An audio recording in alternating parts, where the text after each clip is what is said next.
विवेक, अरे यार फिर नाराज हो गया। अच्छा ठीक है, मैं मुंह पर ताला लगा लेता हूँ।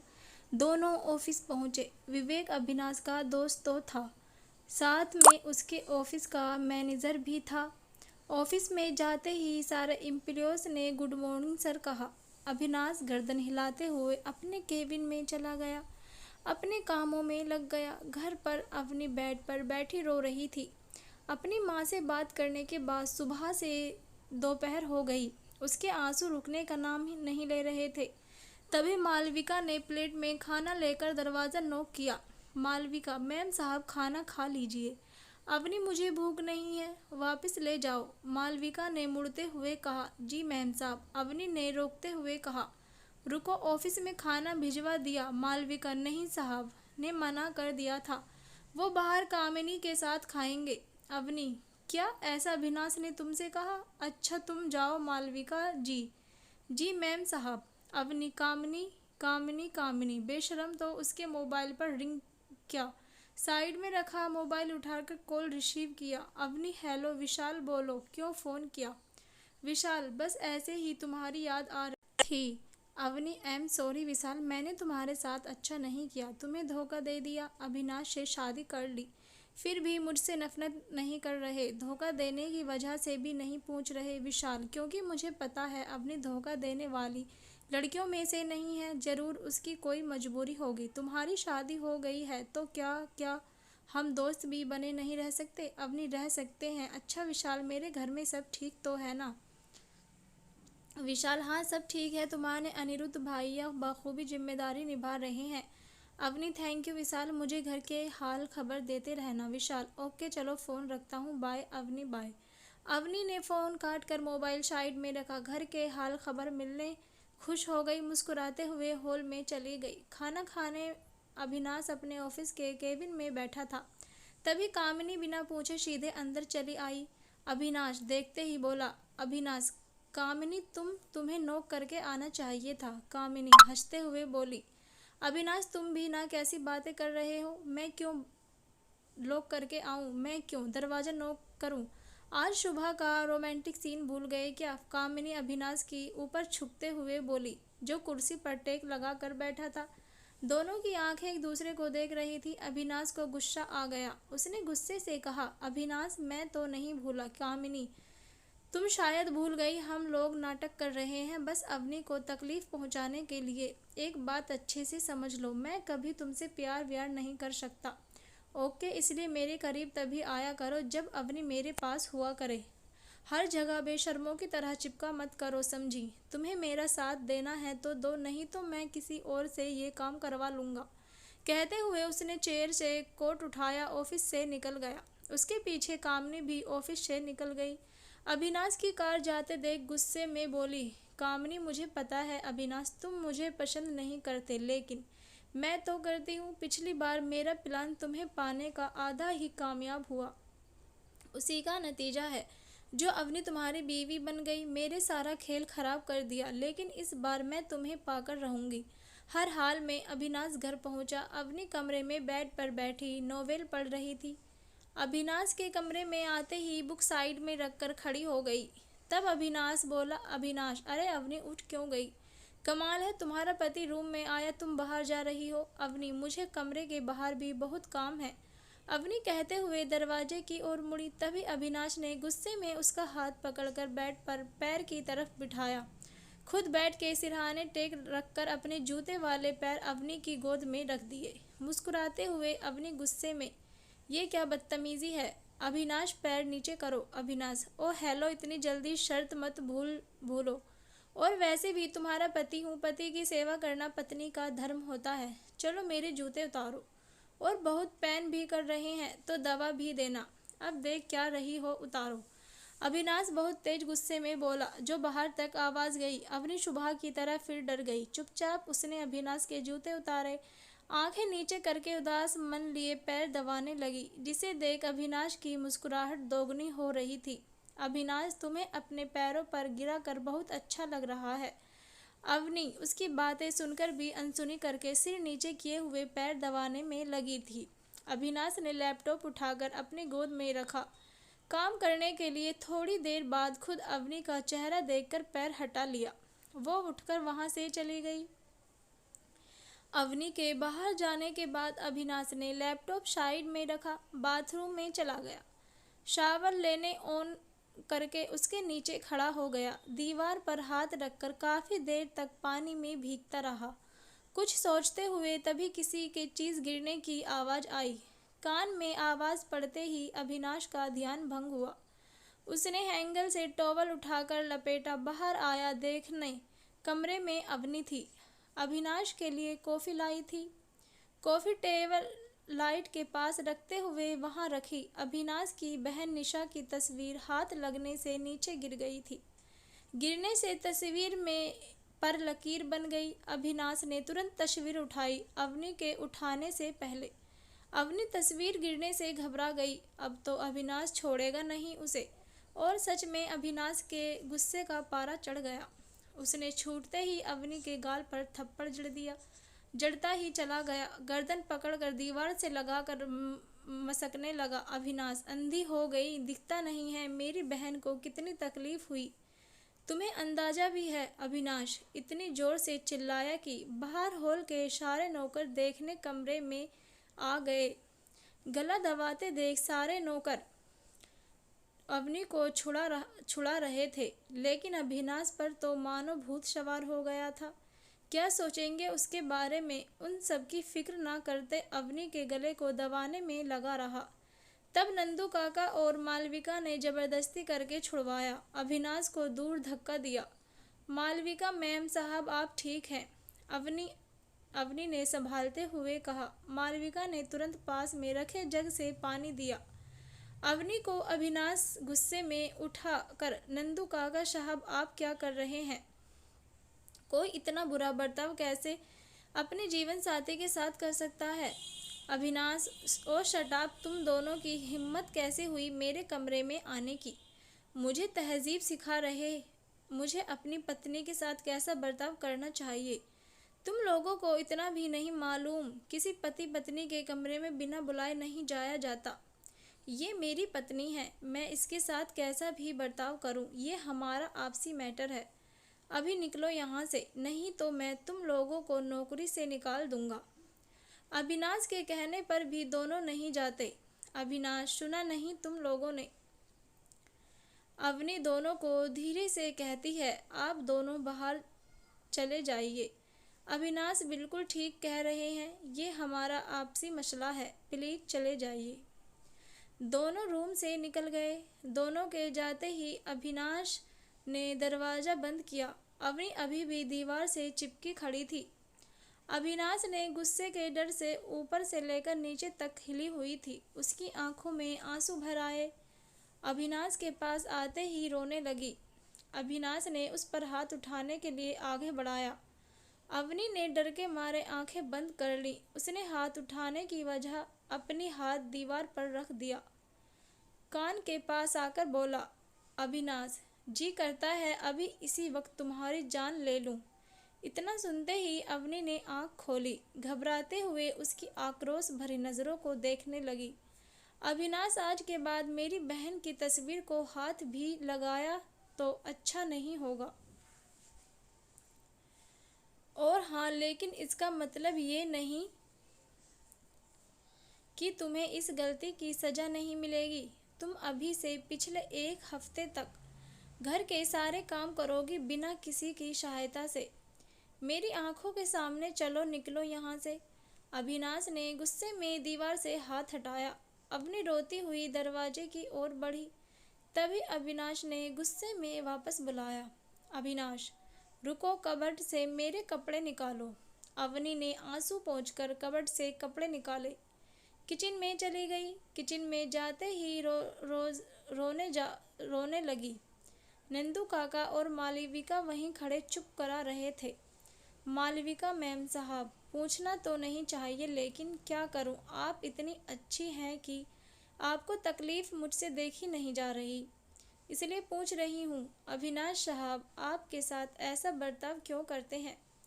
क्यों इतनी नफरत करते हैं? आज तो आपकी जान ही चली जाती। आपने अविनाश साहब से शादी क्यों कर ली? जब आपके परिवार से अविनाश साहब के परिवार की बिगड़ी हुई है।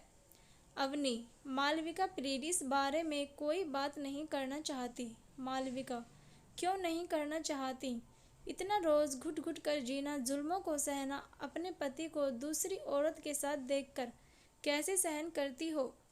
क्यों मैम साहब, सिर्फ 2 वक्त की रोटी के लिए?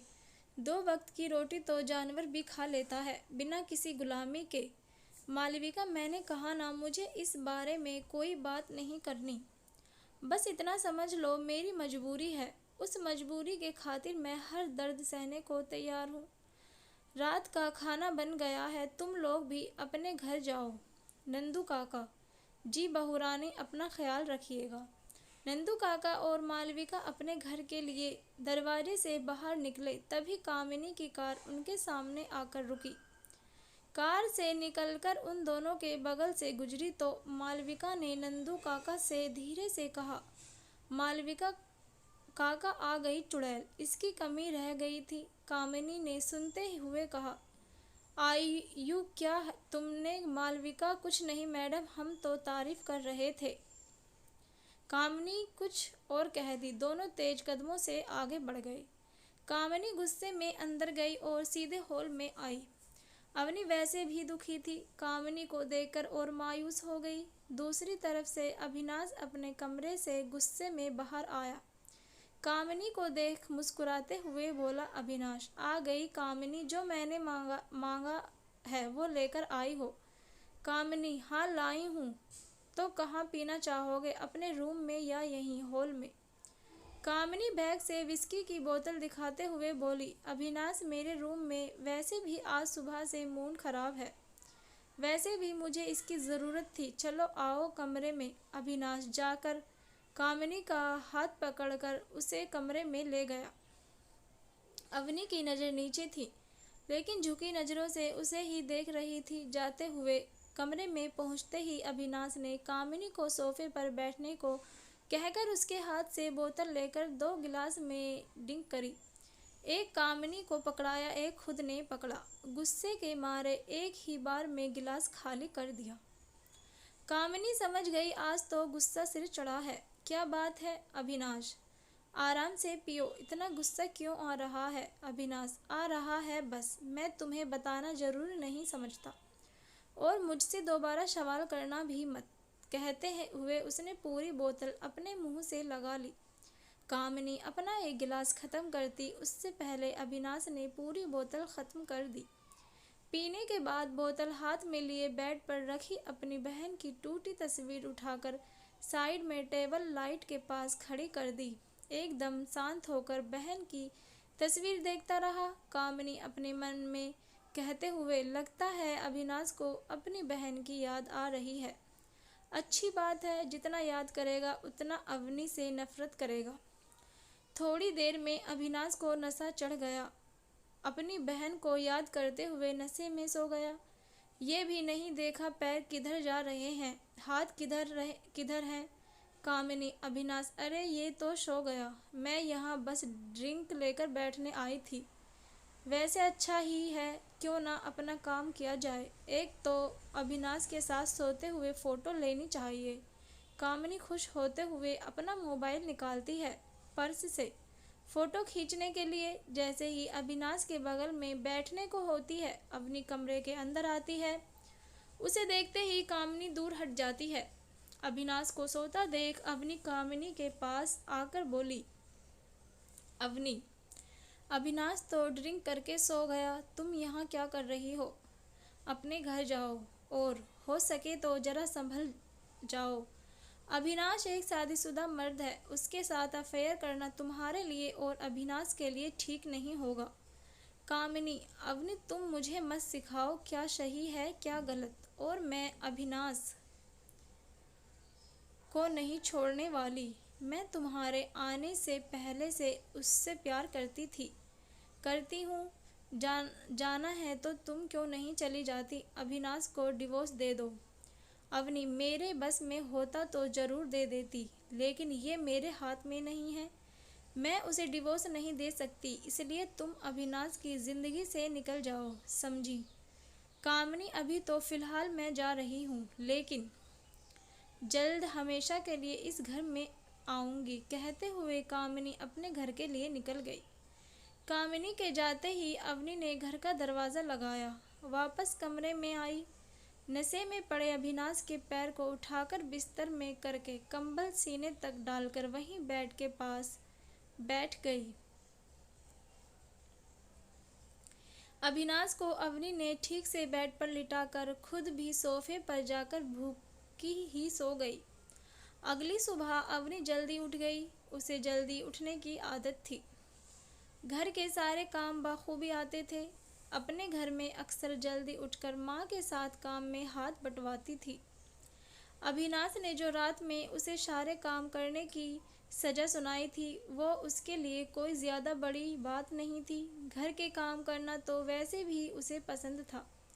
अवनी ने नौकरों को आने से पहले उसने झाड़ू लगाकर पानी लाकर हॉल में पोंछा लगाने लगी।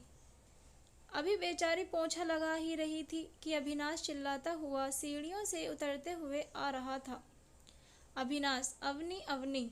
तभी फर्श पर गिरे हुए पानी पर उसका पैर फिसला। अभिनाश मुंह के बल गिरा। अवनी की अचानक हंसी छूट गई, जोर जोर से हंसने लगी। अभिनाश उसे हंसते देख उसकी ओर मुस्कुराते हुए देखता रहा। उसकी इतनी प्यारी हंसी देखकर उसके चेहरे पर हल्की सी स्माइल आ गई। जिन आंखों में नफरत थी, उन आंखों में सिर्फ अवनी के लिए मानो एकदम जैसे प्यार हो। इस तरह उसे निहार रहा था जैसे अवनी को मुस्कुराता देखना ही उसका मकसद हो। लेकिन तभी उसके दिमाग में बीती तस्वीरें छलकने लगी और मुस्कान एकदम गायब हो गई। आंखों में बेहद नफरत उमड़ आई।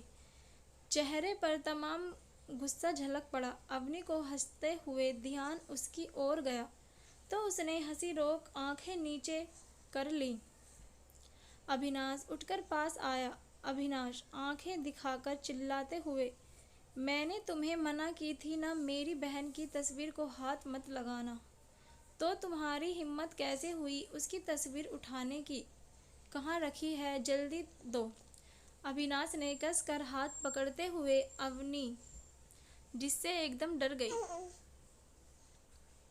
उससे पहले अभिनाश फिर चिल्लाकर बोला।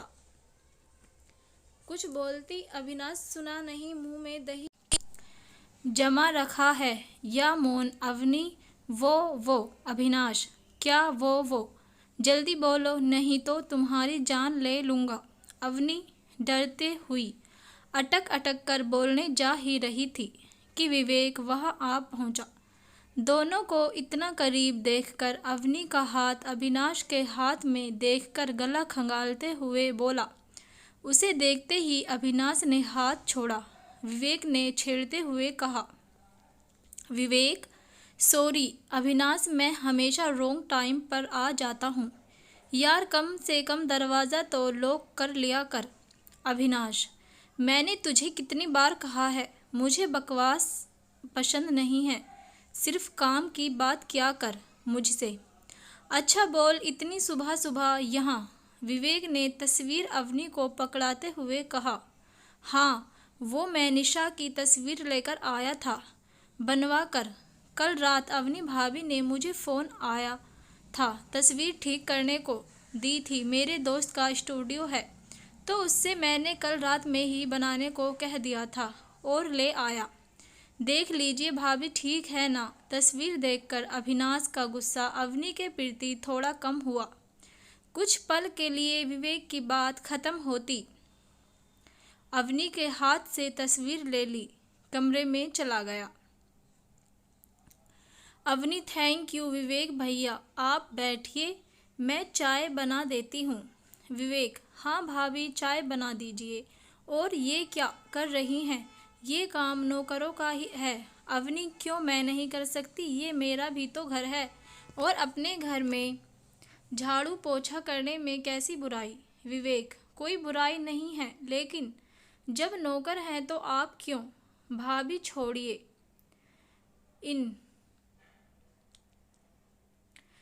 इन सब को, आप चाय बनाइए।